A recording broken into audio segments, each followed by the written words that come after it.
আসসালামু আলাইকুম। পুরান ঢাকা মানেই সদরঘাট বুড়িগঙ্গা নদী থেকে আপনি বিভিন্ন জায়গায় ঘুরতে পারবেন খুব কাছে।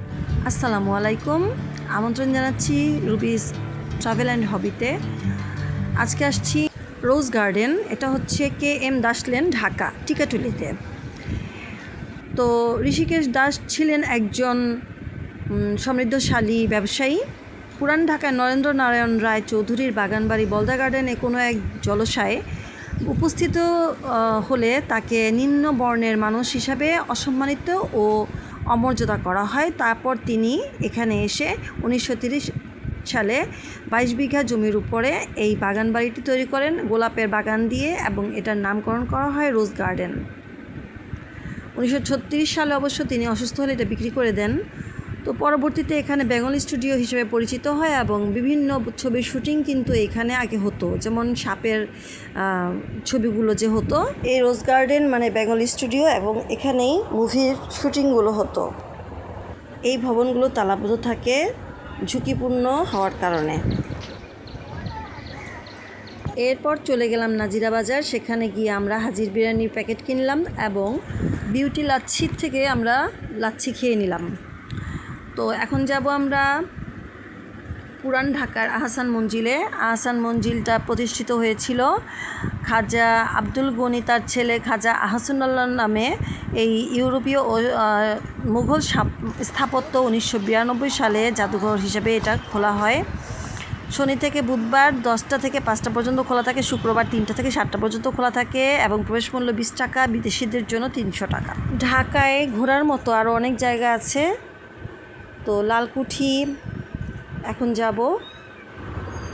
আহসান মঞ্জিলের পাশেই লালকুঠিতে আপনি ছবি তুলতে পারবেন, প্রবেশ মূল্য লাগে না। আর এরপর হচ্ছে বিউটি বোর্ডিং, যেখানে একই পরিবারের 17 জনকে পাকিস্তানি সৈনিকরা হত্যা করেছিল। তো এখানে প্রবেশ মূল্য 20 টাকা। বিউটি বোর্ডিংয়ে খাবার দাবার, চা নাস্তা থেকে বিরিয়ানি, পোলাও সব কিছুই পাওয়া যায়। 1680 সালে এই লালবাগের কেল্লাটা তৈরি করা হয়। লালবাগ কেল্লাটা নির্মাণ করেছিলেন মুঘল সম্রাট আওরঙ্গজেবের পুত্র শাহজাদা মোহাম্মদ আজম শাহ। তো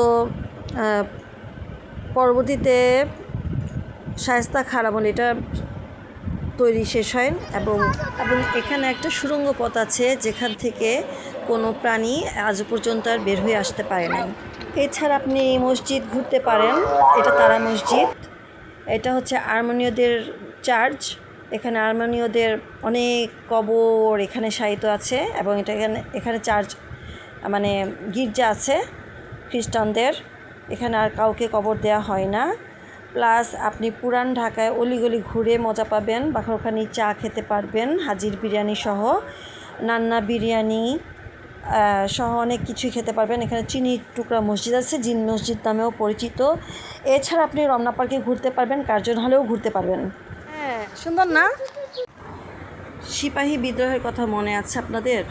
বাহাদুর শাহ পার্কে 1857 সালে 7 জন বীরকে এখানে ফাঁসি দেওয়া হয়েছিল।